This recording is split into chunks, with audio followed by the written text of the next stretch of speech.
casi más de largo científica casi, ¿no? ¿No? Los que están aquí,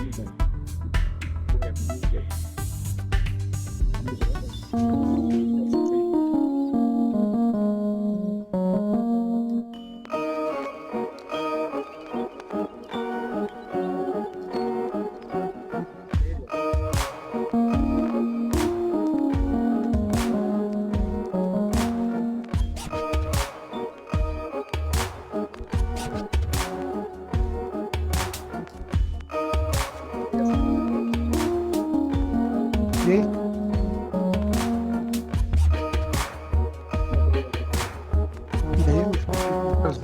que apenas ahorita realizaron que fue la que me tocó. ¿Tienes palos, no?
Buenos días, bueno, ya son tardes, ¿verdad?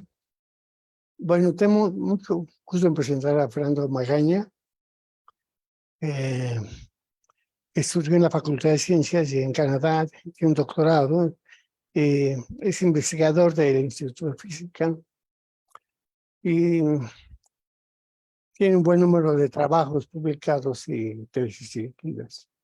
Yo quisiera más que nada hacer notar que Fernando jugó un papel muy importante para la Facultad de Ciencias y para UNAM, porque le tocó vivir el conflicto que tuvo la UNAM en 2000, ¿no? En el cual tuvimos la fortuna de colaborar y de salir vivos, ¿no? Es la verdad, porque fue una situación muy complicada y sobre todo sacar adelante a la facultad sin que hubiera eventos feos dentro de la misma facultad, sino, ¿verdad? Logramos y eso fue una cosa formidable y a mí realmente estoy muy orgulloso de haber podido colaborar contigo, Fernando. La verdad es que me da gusto. Así que parece que nos va a hablar algo de Estados Unidos, de titanio, ¿sí? Y bueno, pues bienvenido. Qué gusto que estés por acá. ¿Sí? muchas gracias. Pues agradezco mucho la gentil, amable, y amigable, compañerista presentación de Pablo de aquellos tiempos de todo. Bueno, yo quiero hablar sobre la superficie de titanio y sus propiedades.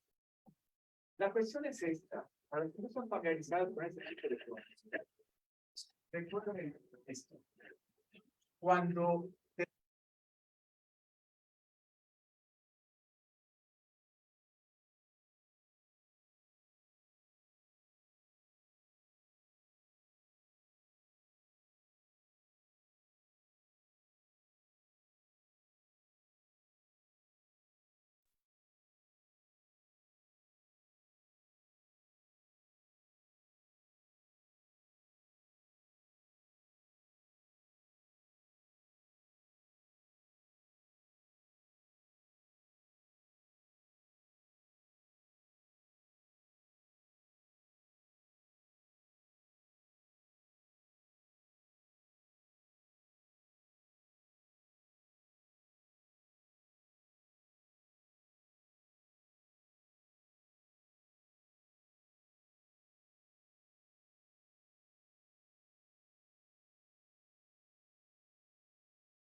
¿Y si me oyeron antes? Parcialmente. No. ¿Eh? ¿Nada más? Vuelvo a empezar. Bueno, me acaba de informar Gilmer que todo lo que dije fue nada más a las 4 paredes y los que estamos aquí. Entonces voy a empezar otra vez más o menos lo que dije para que me puedan entender. Decía yo que a nivel microscópico, cuando hablamos del átomo de hidrógeno, ya la física clásica deja de valer y hay que elaborar una nueva física, que en este caso se refiere a la física cuántica, a la mecánica cuántica. Y hubo que desarrollar la ecuación de Schrödinger, que es esta, para poder resolver el problema de las propiedades del átomo de hidrógeno. En esta ecuación, esta H es un operador de energía cinética y más la energía de interacción entre los electrones y electrón-protón, ¿no? De tal forma que esta energía cinética es un laplaciano, que es un operador espacial, más este otro operador que también es espacial, y se igualan a la acción de un operador temporal. Y esta se vuelve una ecuación de valores propios para encontrar funciones propias y valores propios de este operador. Los valores propios vienen siendo las energías permitidas para el electrón en el átomo de hidrógeno. Y las funciones propias vienen siendo las funciones que representan la amplitud de densidad volumétrica de probabilidad de encontrar a la partícula en este punto y en este instante. De tal forma que ya se pierde la noción de una órbita electrónica y se cae en una nube probabilística de electrón que envuelve al núcleo para describir el átomo. Sin embargo, todas las predicciones que se hacen con base en la ecuación de Schrödinger explican perfectamente bien las propiedades del hidrógeno, por ejemplo. Ahora imagínense un metal que es un sistema más complicado, por ejemplo, el aluminio. El aluminio tiene átomos que tienen 13 protones, 13 electrones y 13 neutrones en su núcleo. Entonces, la nube electrónica está interactuando electrón con electrón y cada electrón con el núcleo y cada electrón está revolucionando de manera aleatoria sobre, alrededor del átomo, del protón, del núcleo positivo, de manera que, a su vez, cada uno, al ser una corriente eléctrica moviéndose, ¿por qué? Porque es una carga en movimiento, es una corriente eléctrica, también genera campos magnéticos que a su vez tienen influencia sobre cada electrón. Pero además, cada electrón, que está considerado con un tamaño de un punto, es un imán. Es un imancito. Cada electrón es un pequeño imán. y que tiene dos posiciones posibles ante un campo magnético, a lo largo del campo y en contra del campo. Entonces, y entre ellos, además, la naturaleza impuso un principio de exclusión. Esto es, dos electrones no pueden ocupar el mismo punto del espacio con la misma energía y el mismo momento magnético. Si tengo un electrón dentro del átomo de hidrógeno en una sola órbita, no puede haber dos electrones en esa órbita que tengan el mismo momentos magnéticos paralelos. Tienen que estar antiparalelos. Y así se van llenando los espacios de niveles de energía permitidas para los electrones en cualquier átomo de cualquier material. En cada nivel energético, solo dos. En cada nivel energético, solo dos. Se excluyen entre ellos. Un electrón no puede estar cerca de otro electrón porque se patean por repulsión electrostática, pero además repulsión estadística. Repulsión estadística. Hay dos tipos de repulsión estadística. Bueno, estoy planteando este problema para que vean lo complicado que está. Si formamos un pedacito de aluminio, junto un átomo con otro, se comparten los electrones, todavía hay más interacciones, crece el número de partículas, crece el número de interacciones y repulsiones, crecen los movimientos, y además cada núcleo atrae a los otros electrones y se va formando un aglutinamiento que hace estable al material, porque esa configuración que adquiere tiene una energía mínima. Y hay un principio físico que establece que todos los sistemas en el universo tienden siempre a un estado de energía mínima y máximo desorden, para que lleguen a su equilibrio. Máxima entropía se llama. Muy bien, si juntamos un trocito de aluminio, significa juntar del orden de 10 elevado a la 23 átomos de aluminio. Imagínense ese problema para resolver así para cada partícula y con todas esas partículas. Porque cuando ya son muchas partículas, aquí tenemos que sumar sobre la energía cinética de cada una y sumar sobre la interacción entre cada una de ellas. Y cada coordenada de cada partícula depende de las coordenadas de las demás. Esto está correlacionado, todo. Si hay un electrón aquí, dentro de esa enorme cantidad de electrones, y se mueven todos. ¿Por qué? Porque los está pateando a todos. Y no solamente colombianamente, por la repulsión electrostática, sino además magnéticamente, porque cada uno es un imán, sí. Entonces, este problema es endemoniadamente complicado. Y está todo entrelazado. Imposible de empezar a atacar el problema de resolver para cada electrón. No se puede. No se puede. Entonces, se desarrollan metodologías para eso. Aproximación.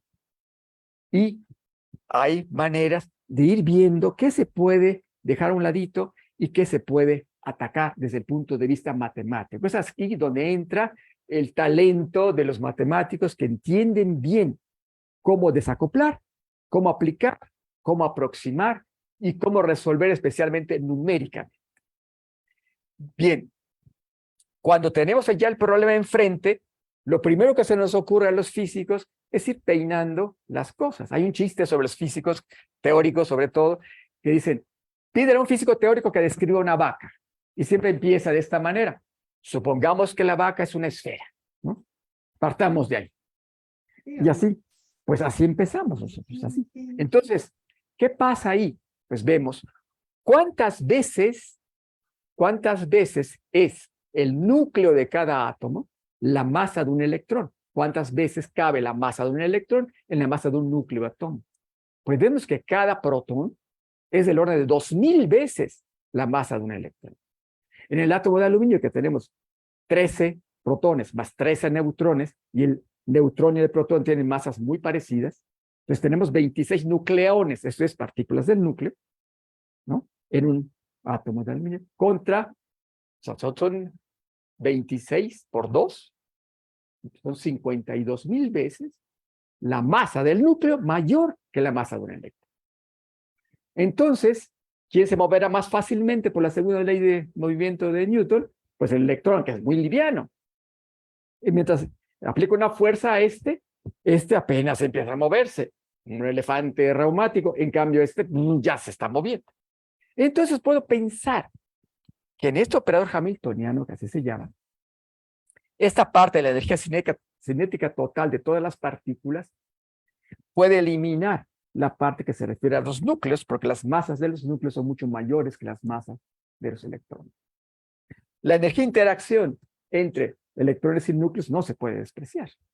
Pero puedo pensar que en lo que el electrón ya dio 10 a la 15 vueltas alrededor de los núcleos, apenas empieza a tratar de moverse. Entonces, su energía cinética la puedo despreciar. A esa aproximación se le llama la aproximación de Born-Oppenheimer.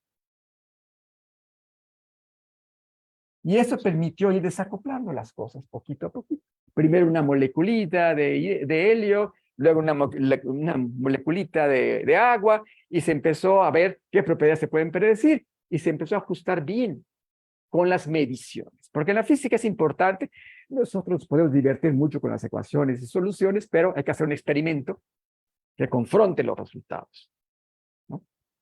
Está muy divertido meterse a los problemas algebraicos, pero si no se confronta con los resultados que se ven en la naturaleza, pues no se sabe si es válido o no. Entonces, se fue consiguiendo eso. Luego se desarrollan otras metodologías. Como la mecánica cuántica también se aplica al interior del núcleo atómico, es lo que se llama la física del núcleo, la física nuclear, entonces ahí se empezaron a desarrollar cosas porque también hay muchos nucleones que están distribuidos en una función de onda que es probabilística, etcétera, etcétera. Y de ahí se desarrolló un modelito en donde las propiedades del núcleo dependen de la densidad de partículas, de la densidad. A ese método se llama el método de Thomas Fermi. Nos vamos acercando a lo nuestro.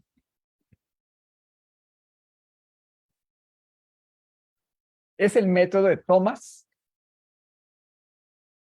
Fermi y Dirac. Dio el principio de exclusión a los electrones. Y por eso los electrones, pues hay partículas parecidas a los electrones que tienen una repulsión estadística, se les llama fermiones. A las partículas que no tienen repulsión estadística se les llama bosones. Sigue una estadística de Bose, esto sigue una estadística de Fermi. Entonces en la naturaleza, en el universo, solamente hay dos tipos de partículas: fermiones o bosones. No hay otro. Entonces cada partícula en el universo es un fermión o es un bosón. Cada partícula que habita. Thomas estaba estudiando al núcleo y Dirac ajusta las cosas para que sean más precisas. Entonces, este es el modelito de Thomas Fermi Dirac, donde este hamiltoniano se vuelve una funcional de la densidad de partículas. Y esa densidad de partículas es simplemente la suma de los cuadrados de las funciones de onda de las partículas que están presentes en el sistema. Entonces lo que se hace es plantar la ecuación de Schrödinger, ¿no?, que ya habíamos escrito, y esa ecuación de Schrödinger, resolverla. Bueno, no se ve ahí. Voy a ponerla aquí. Como una ecuación de valores propios, donde esta es la energía del sistema y es el valor propio de este hamiltoniano. Y se hace por ensayo y error. Se vuelve un problema autoconsistente porque, como pueden ver, esta está aquí y es parte de la solución. Entonces, primero se propone algo, con todo optimismo de los físicos, siempre, ¿no? Propongo lo que sea, como la vaca esférica, ¿no? Luego comparo y veo dónde ajusto. Y así va. Pues cuando yo empecé a manejar este tipo de problemas, pues no teníamos algoritmos bien desarrollados para que dieran una convergencia automática, sino que la búsqueda tenía que ser a O. Proponía yo una densidad, ¿no? Resultaba ya un hamiltoniano. Veo qué tanto difiere el nuevo hamiltoniano del inicial. Si eran iguales, ya tendría el problema. Pero, aquí tengo un chipote que no tenía el otro, entonces veo cómo le quito el chipote, ajustando la densidad, y me voy acercando a la solución. Después de unos cuantos intentos, que eran invariablemente de más de 100, entonces plantaba yo la solución. Y la pregunta inexcusable era: ¿cómo lo conseguiste? Pues la respuesta inexcusable era: por inspiración divina. Esto es, por ensayo y error, ¿no? Hasta conseguir la convergencia. Después se pudieron desarrollar metodologías numéricas para lograr un proceso convergente automático. Bien, este problema de Thomas Fermi-Dirac, de desarrollar funcionales de la densidad, se extrapoló después a los sistemas metálicos. Y es el sistema, es la metodología que utilizamos actualmente. Y eso también era por ensayo y error. Pero ahora ya se logró, después de esto surgió la teoría que se llama DFT, Density Functional Theory. Es una extrapolación de la de Thomas Fermi. Entonces aquí, nuevamente, se plantea el hamiltoniano del sólido, se desprecia el movimiento de los núcleos por la aproximación de Born-Oppenheimer, se resuelve lo demás, se proponen funciones de onda que cumplan con el principio de exclusión, y para lograr eso se proponen entonces determinantes. Esas funciones son determinantes. Se llaman determinantes de Slater de cada partícula, para que cuando ambas coincidan en estado y posición, coinciden dos columnas, o coinciden dos filas y se hace cero. La prueba de que eso ocurra es cero. Entonces, se desarrolla esto a través de estas ecuaciones de Schrödinger, o de la ecuación de Schrödinger del sistema, que vienen siendo 10 a la 20 y tantas partículas, 10 a la 27, etcétera, todas acopladas, y se va aproximando. Para hacer eso, pues hubo que recurrir a muchos trucos. Entonces, dentro de este formalismo de DFT, para optimizar la selección de la densidad, pues hay teoremas, de los que vamos a hablar en este momento. Hay teoremas que lo que hacen es seguir los principios del universo, energía mínima. Entonces se minimiza la energía predicha del sistema con diferentes metodologías. Multiplicadores de Lagrange, variaciones funcionales, etc. Según los gustos de cada quien, son las ecuaciones que se van a generar. Ahora sí pasamos a la proyección. ¿Parece? El de arriba es para adelante, ¿verdad? Sí. Y este es para apuntar. Perfecto. Dice que no quiere.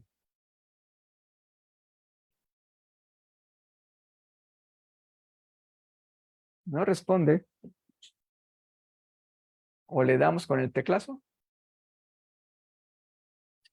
Bueno, entonces, ok. Entonces aquí tenemos una justificación del interés por el titanio.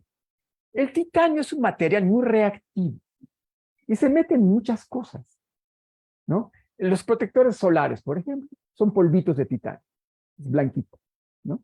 La utilización del titanio para la temperatura ambiente en un edificio también se usa muchísimo, porque se usa el polvo de titanio, que es metálico, que es blanco, para reflejar la luz del sol, que no se absorba en el edificio, ¿no?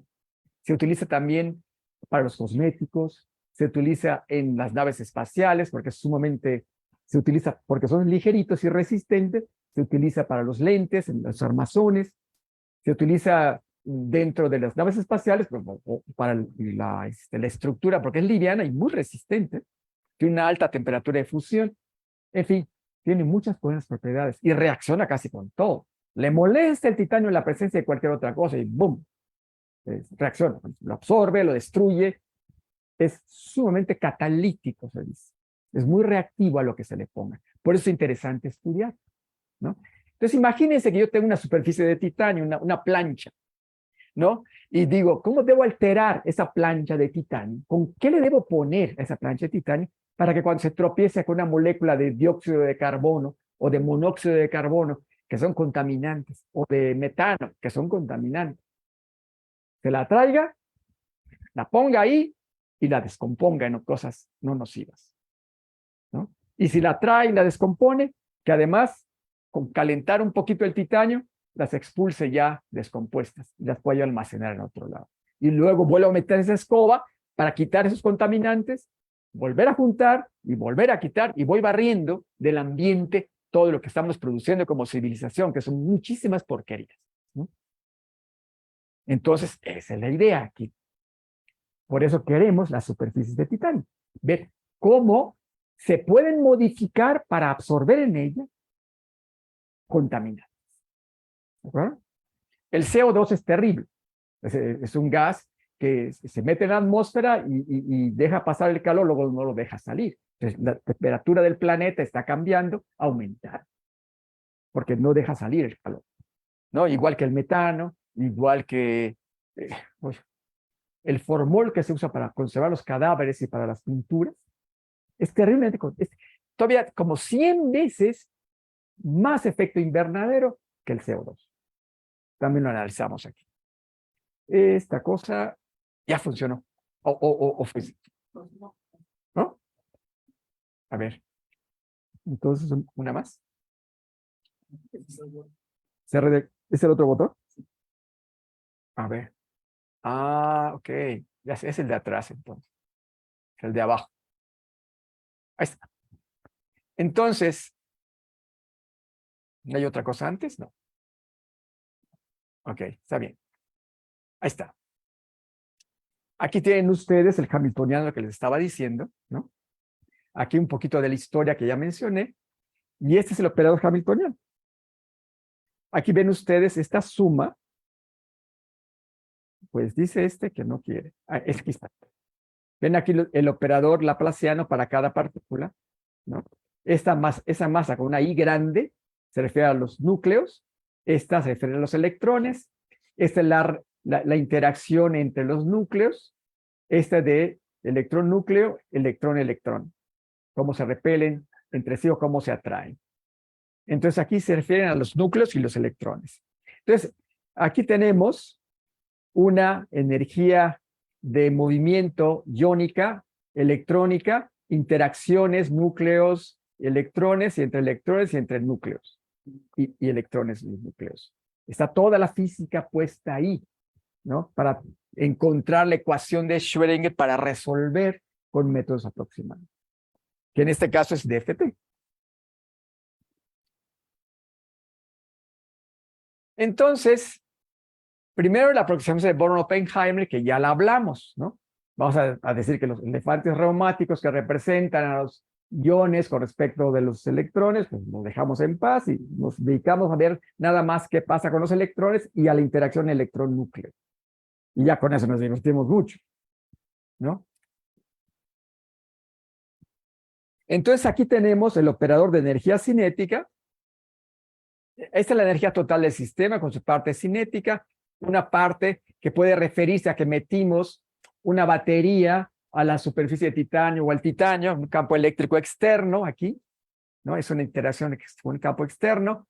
Aquí tenemos la del hamiltoniano, en función de la densidad electrónica y esta parte cinética de los electrones. Aquí pueden ver ustedes cómo esta simplemente involucra el operador laplaciano, que es espacial, de los electrones sumados sobre todo el volumen que corresponde al metal o al sólido. ¿Y cómo está el potencial externo?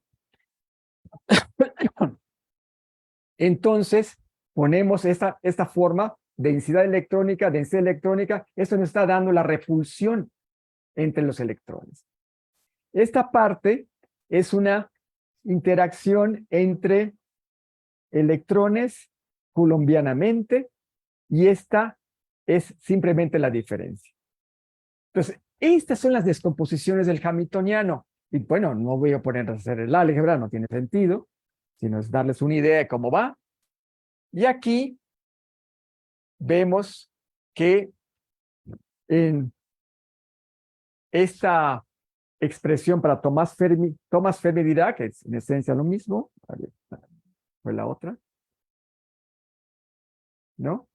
Thomas Fermi-Dirac en función, la energía, ¿no? Funcional de la energía en términos de la densidad electrónica. Esta densidad electrónica es nada más función de la posición. Ahí lo tienen.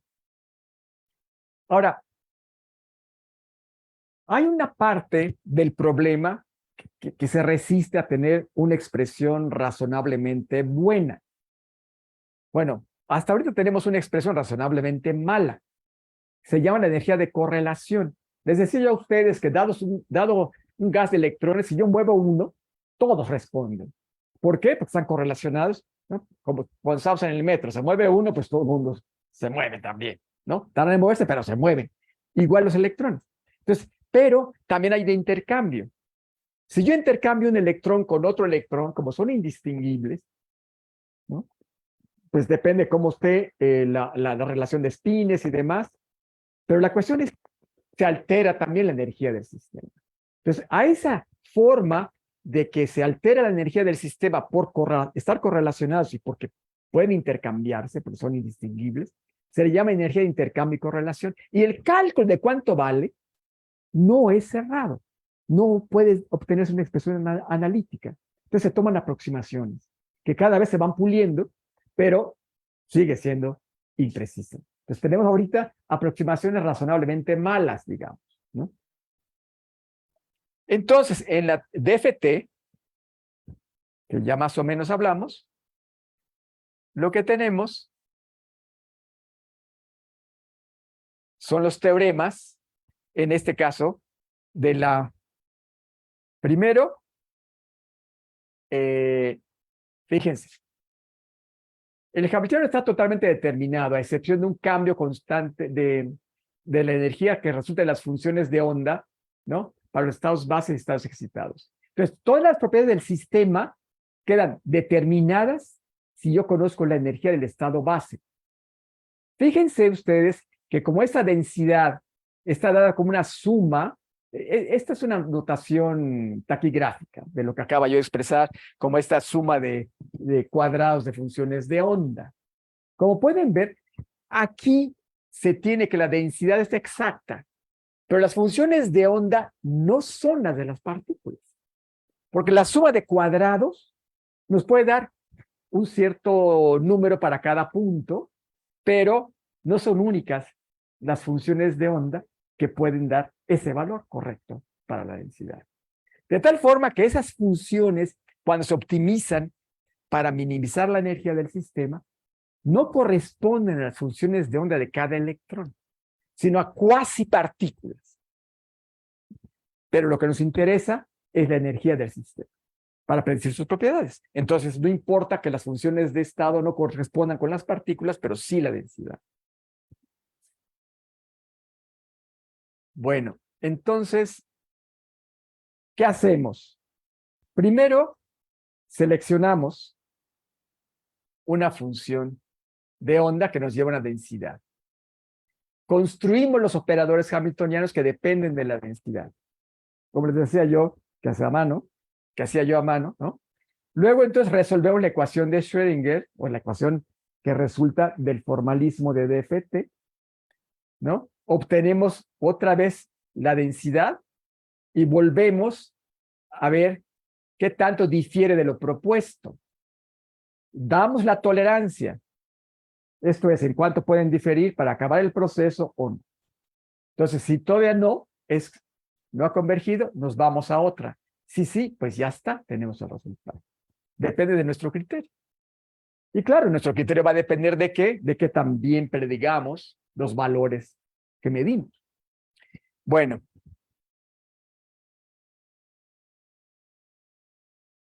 A todo esto todavía podemos ponerle dinámica molecular. ¿Qué significa eso? Significa que cada átomo, ¿no? Pues está vibrando. Le meto yo una temperatura, entonces todo empieza a moverse. ¿Qué significa calentar algo? Hacer que se agiten, ¿no? Hacer que corran, hacer que se muevan, que vibren. Tomen energía cinética, energía de movimiento al calentar. Se hace más violento todo. ¿Y eso qué hace? Pues cada molécula puede estar vibrando así, puede estar rotando, ¿no? Puede en un momento dado desprenderse un electrón porque ya tiene demasiada energía. Todo eso puede estar pasando. Entonces tenemos que meter una termodinámica estadística sobre lo que le pasa al sistema, promedios temporales, promedios espaciales, tomando en cuenta las inestabilidades posibles. Si yo tomo un oscilador armónico, por ejemplo, ¿no? Y resuelvo la ecuación del oscilador armónico, que son exponenciales, imaginarias en general, con frecuencias positivas. Si me salen frecuencias imaginarias, simplemente decir que el oscilador, en lugar de estar oscilando con una frecuencia real, ¿no? Decae, se rompe el estado, no hay oscilador, no hay molécula, se rompió la molécula. Entonces, hay que meter dinámica molecular para ver qué tan estable es el sistema a cierta temperatura. Bueno, entonces vamos a escoger nuestras moléculas contaminantes. Considero al titanio con 4 capas metálicas. Esa es la estructura del titanio en su parte más estable, ¿no? Y estos son los parámetros, no sé si los distinguen ahí, está difícil, está muy chiquito. Aquí están los valores de las distancias entre los átomos, 2.95 angstroms y 4.683. Y nuestros enemigos, las moléculas contaminantes. Esta de aquí es la de ozono. El ozono está en un plano, ¿no? No es una molécula colineal. Entonces, la calculamos con DFT y comparamos con los experimentos. Y vemos que le pegamos muy bien, bastante bien. Este ángulo es el que está aquí experimentalmente medido, 117 grados casi, nosotros obtenemos 119. La longitud del enlace entre oxígenos es 1.26 y experimentalmente es 1.27, 27.8. Está bien la molécula de ozono que vamos a utilizar desde el punto de vista de la descripción de coordenadas. Este es el dióxido de nitrógeno, que es terrible. Este dióxido de nitrógeno sale de la explosión de los combustibles de los coches y de cualquier máquina de combustible fósil. Y es el precursor del ozono. Al salir de los escapes de los motores, la luz del sol hace que interaccione con el oxígeno del aire y se forma ozono.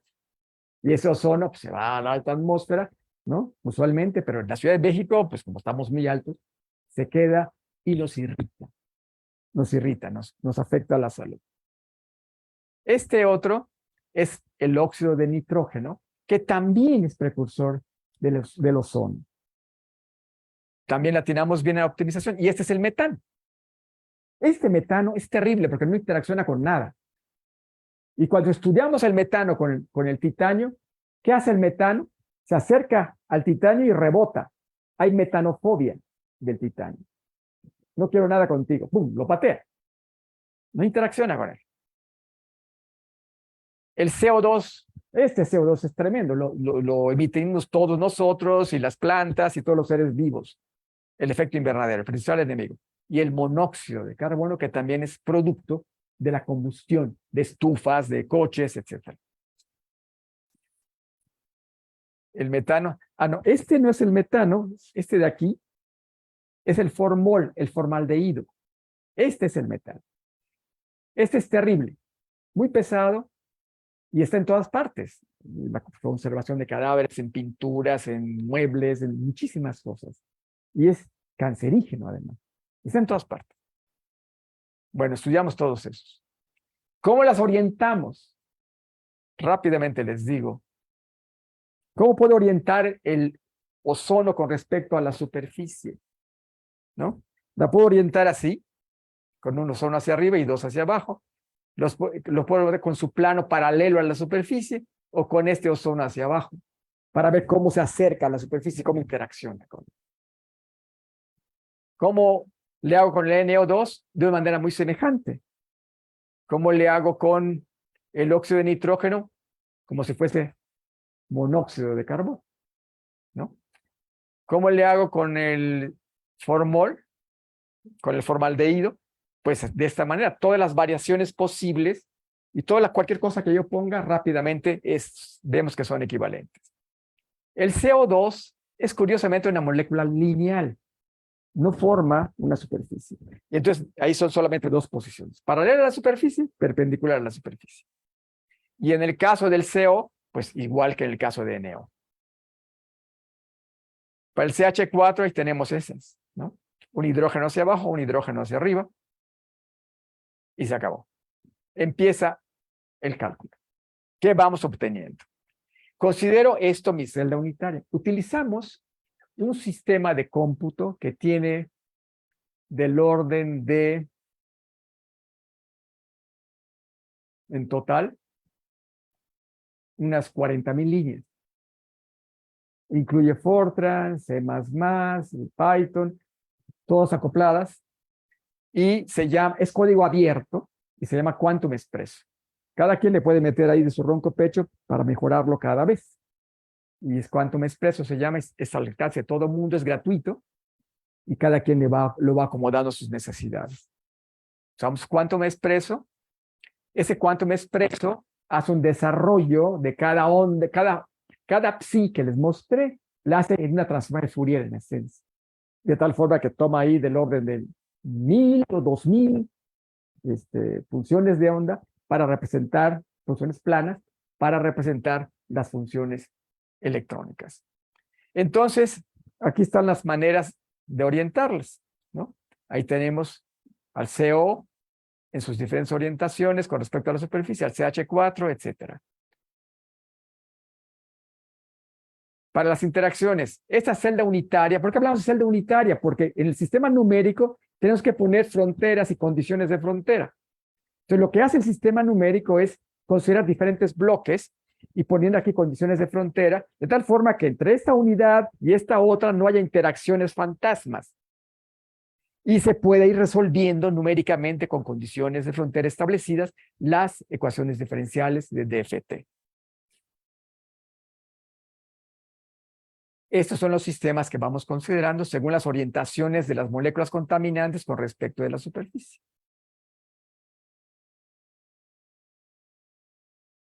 Y aquí le metemos además dinámica molecular. Y vean qué va pasando. Aquí tenemos el caso del CO interactuando con el titanio, ¿no? ¿Y qué ocurre? Pues aquí vemos al CO antes de ser afectado por la presencia del titanio. Estamos viéndolo desde arriba, así se ve de perfil, al inicio de la dinámica molecular. Aquí tenemos femtosegundos, 10 a la menos 15 segundos. Cada paso en la ecuación de Schrödinger, ¿se acuerdan que depende del tiempo la ecuación de Schrödinger? Se va resolviendo. Entonces, de pronto, boom, boom, ocurren las reacciones y luego se va estabilizando. ¿Qué ha pasado después de un tiempo? Después de 1000 femtosegundos, vemos al carbono completamente ligado a los átomos de titanio y al oxígeno también, pero entre sí están rotos. Ya se rompió la molécula de CO y ya quedó fuera de la atmósfera. Se integró a la superficie de titanio, fue arrebatada a la atmósfera, la quitamos de ahí, ¿no? Si consideramos CO2, siempre es complicada la interacción de CO2 con el titanio, muy complicada. ¿Y qué ocurre aquí? Empezamos con el CO2 a una cierta distancia de 2,5 angstroms. El tamaño, para que den una idea de lo que el angstrom significa aquí, los 2,5 angstroms, el átomo de hidrógeno tiene un radio de medio angstrom, el radio del átomo de hidrógeno. Y la distancia de CO a O en el CO2 es del orden de 1,2 angstroms, una cosa así. Entonces lo ponemos ahí y lo que encontramos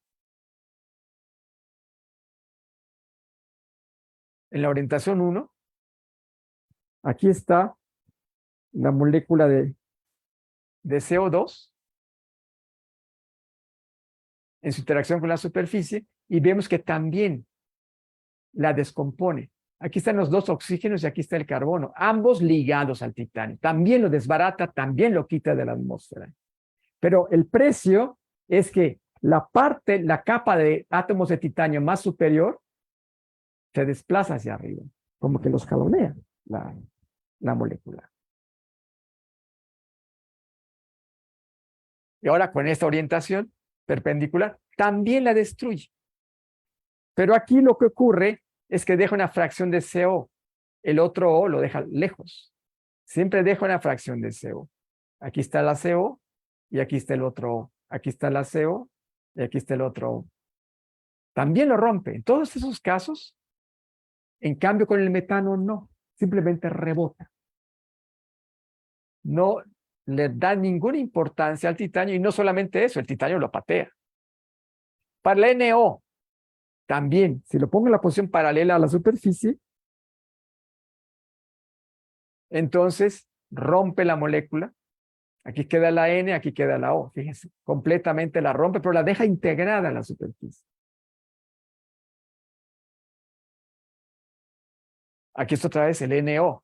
Y pasa lo mismo de manera más violenta. Nada más que invertí la posición y también la rompe, separándolas completamente a los átomos en la molécula. El NO otra vez. Para este caso, cuando el oxígeno apunta al titanio, la molécula no se rompe. Este es el caso más interesante. ¿Por qué? Porque no está rota la molécula. Entonces, con un poco de calentamiento, yo puedo romper este enlace con el titanio y extraer esto, ponerlo en un tanque y volver a usar la superficie para seguir barriendo. Es reversible el proceso.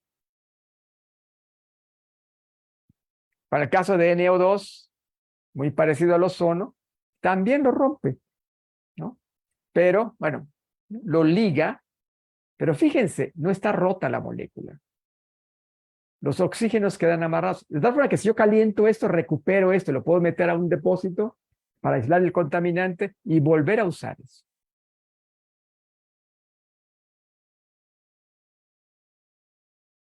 Otra vez, pero aquí no pasa lo mismo, porque aquí sí se rompe. Como pueden ver, NO. Otra vez, pero ya con el N apuntando hacia la superficie. Es un montón de trabajo de cómputo esto. Nos llevó meses de tiempo de proceso en la supercomputadora de la UNA. Meses.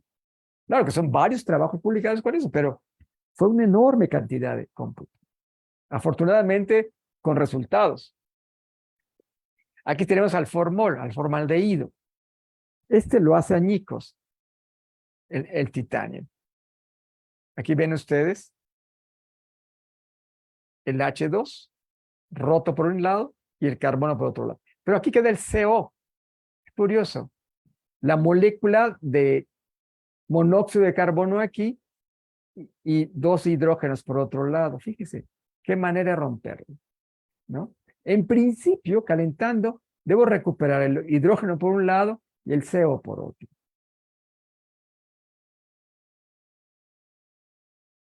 Es interesante tener estos cálculos porque a los químicos o a los físicos que hacen física de superficie les estamos diciendo que sí es posible y que no es posible antes de montar todo un laboratorio carísimo e intentar cualquier cosa. Porque aquí decimos, ¿es factible o no es factible? Y es más barato tener una computadora que trabaja para muchas cosas y no estar montando un montón de cosas carísimas que además el CONACYT ya no quiere financiar para hacer los experimentos. Entonces aquí tenemos el caso, ¿no? Otra vez del ZH2O, ¿no? Pero con su plano paralelo a la superficie. Y otra vez ocurre algo muy semejante. Pero aquí, fíjense, tenemos CH2 y aquí el O. Como que puedo romper este enlace con la superficie, con una calentadita, y recuperar parte de lo contaminante para almacenar en un tanque y aislarlo. Aquí con el oxígeno apuntando hacia abajo, hacia la superficie del titanio, y ese liga toda la molécula. Fíjense.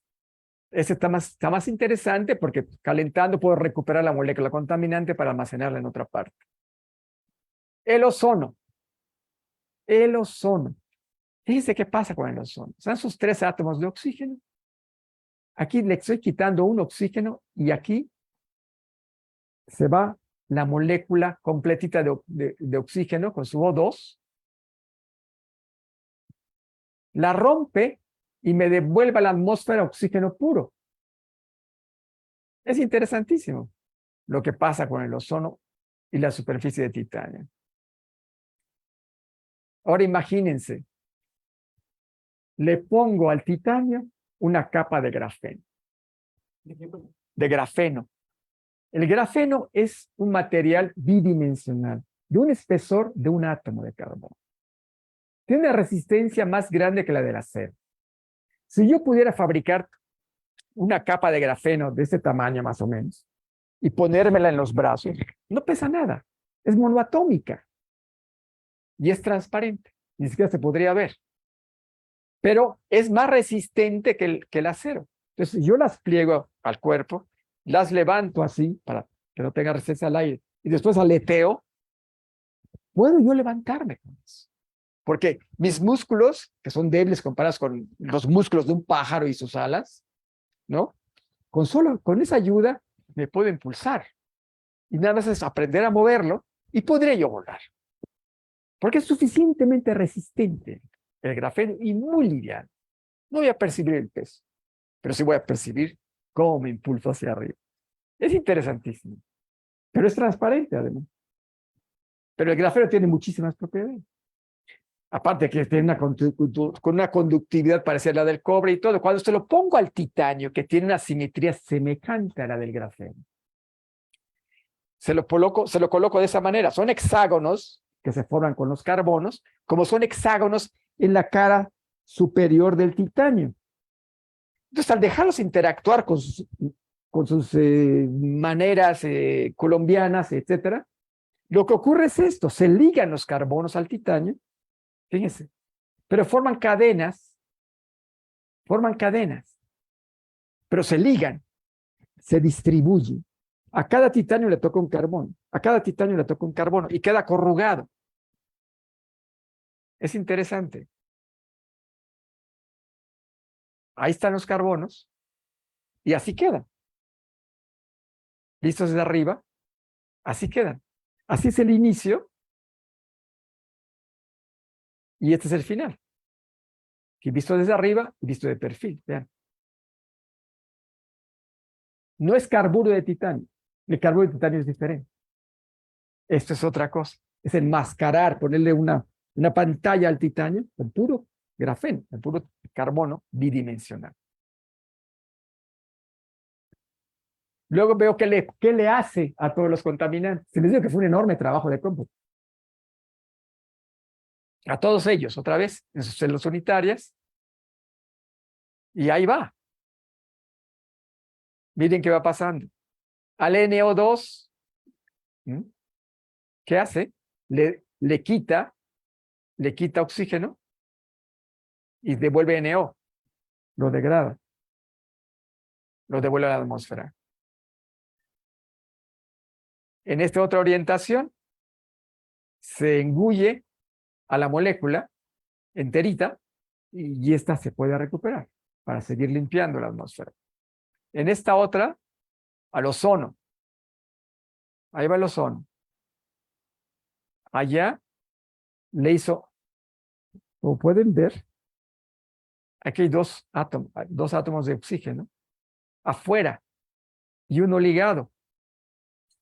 Rompe la molécula de ozono y nos devuelve oxígeno puro a la atmósfera. Ahora lo hago al revés. Al grafeno le pongo titanio. Está el grafeno y le disparo con un cañón de iones metálicos, le disparo al grafeno átomos de titanio y se van ensartando en el grafeno.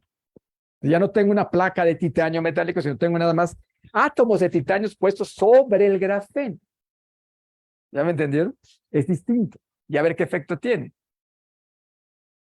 El efecto sobre el CO. Así queda el titanio. Es el titanio puesto sobre el grafeno. Así empieza y esto se forma. Al final, ya con temperatura. ¿Qué le pasa al CO? Lo rompe. Ferozmente lo rompe. ¿Qué le hace al metano? Lo fisisorbe. Ahora sí, ya reacciona el titanio con el metano por la presencia del grafeno. Entonces, pero no se liga químicamente, sino se liga con lo que se llaman interacciones débiles de Van der Waals. Se polarizan las moléculas y quedan ahí cerquita. De tal forma que con apretarlo, dándole presión o calentando, puedo recuperar el metano y seguir limpiando.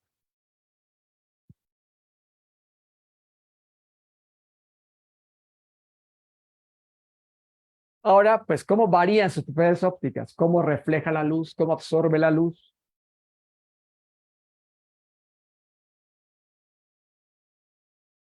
Este es el caso del titanio puro.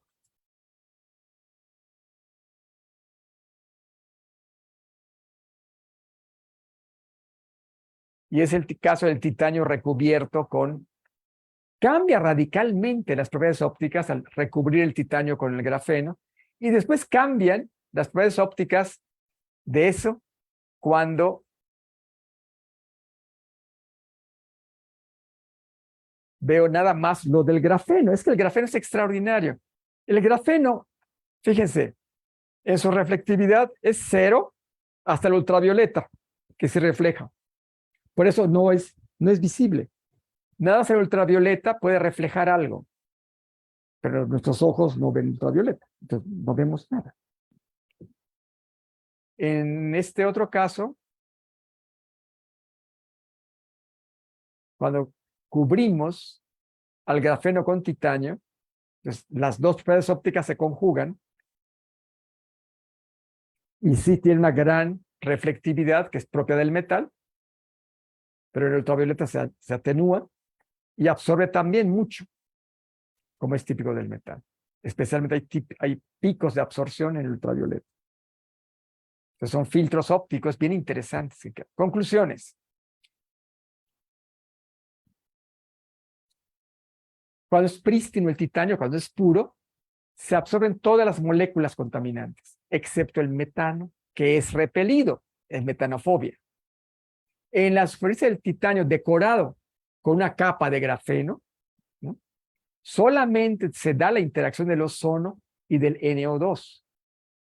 Y en el caso, los demás no interaccionan. En el caso del ozono se absorbe un oxígeno y se repele la molécula pura de oxígeno.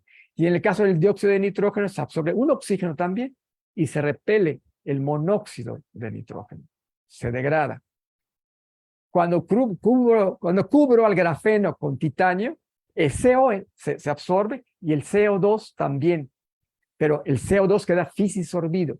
Y el CH4 que se absorbe a los 600 Kelvin, lo tengo que calentar a 600 Kelvin, que son como 300 centígrados, para recuperar el CO2, el CH4. Está interesantísimo eso. Y la absorción y la reflectividad ópticas del grafeno cambia radicalmente al cubrirlo con titanio, como se espera, porque uno es metal y el otro no. Y la absorción y la reflectividad óptica de la superficie cambia también, ¿no?, al meterle la capa de carbono. Bueno, pues lo que se publicó con los estudiantes correspondientes en sus tesis doctorales viene desde el 9. Retomamos la investigación en el 19 con otros y en el 20. Bueno, pues eso es todo. Ojalá hayan entendido alguna cosita y si tienen dudas, con todo gusto estoy a su disposición.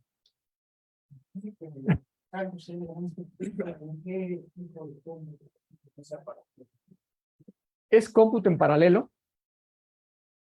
Está programado todo en varios procesadores. En la computadora de supercómputo MISTRI de la UNAM tenemos acceso hasta 124 procesadores en paralelo. Y aún así se lleva en tiempo de reloj de pared hasta 2 semanas continuas para cada etapa del cálculo. Y para todo, pues, son meses. Y desafortunadamente, desde hace 24 años, cuando entró el rector de la Fuente, en la UNAM teníamos un centro de cálculo de cómputo que era el mejor de Hispanoamérica. España no tenía una computadora más poderosa que la nuestra, ni ningún país de Latinoamérica. A los 5 años ya éramos el mejor de Latinoamérica nada más. Y a los 8 años éramos el mejor de la Ciudad de México nada más. Actualmente somos como el 4.º en la Ciudad de México. En México es San Luis Potosí, nacionalmente. y en la Ciudad de México es la UAM Azcapotzalco. Entonces, como puedes ver, la investigación científica en la UNAM cada vez es más apoyada. Esa es una realidad. Entonces, lo que estamos haciendo es pedir proyectitos aquí y allá e ir armando centros de supercómputo en paralelo sin marca, no comprarlos de marca, sino utilizar a los estudiantes que saben mucho de cómputo para irlos armando con los mejores materiales posibles. De otra forma que eso complementa un poquito lo que no puede hacer Mistral. Y ahí vamos.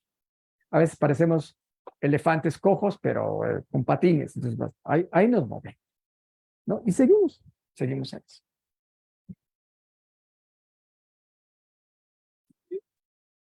Una pregunta. Acá en zona de hospitales se hizo algo similar, ¿no? Me parece que en de respiratoria se puso una especie de malla que precisamente hace esto, ¿no? Absorber contaminantes y devolver oxígeno. No sé si tuvieron algo que ver, si se pasó algo al respecto. No, para nada, pero eso es otro proceso. Es un proceso distinto. Es un proceso distinto, es un proceso diferente. Claro, que no es como esto de No.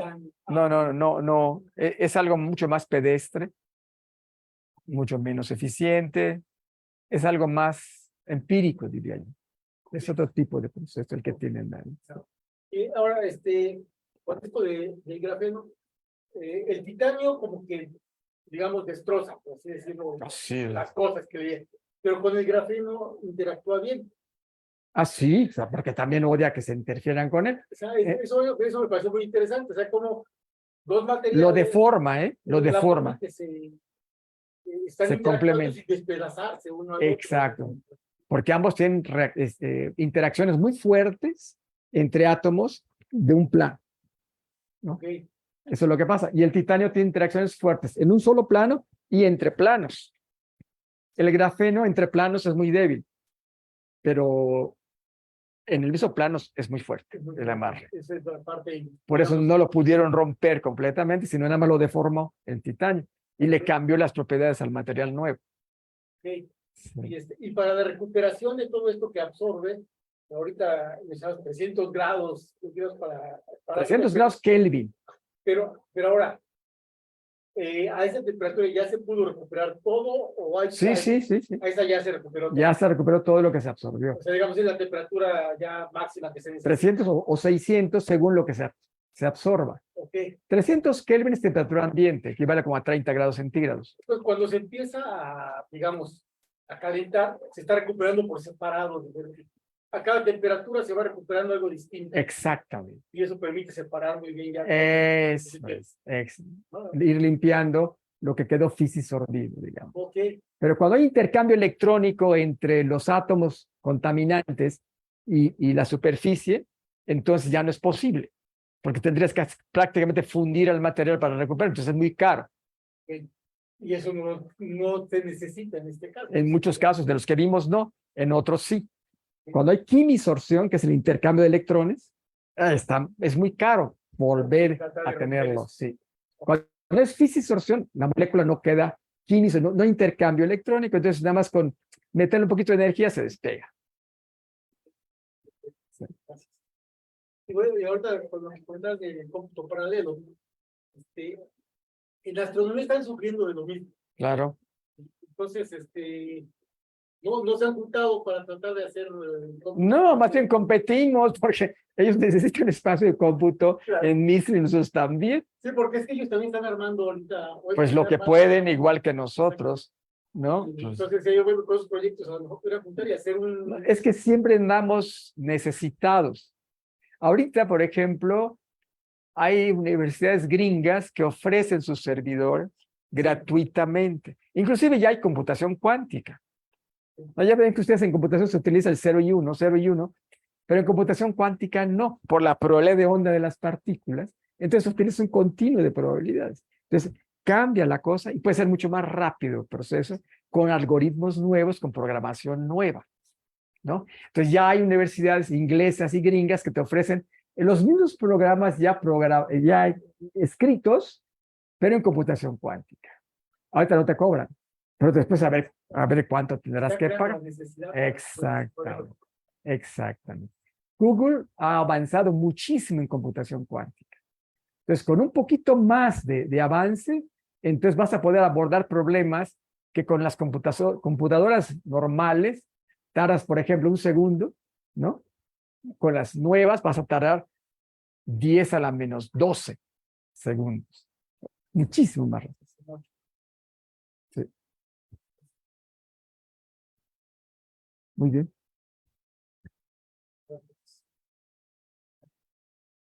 Gracias por su atención.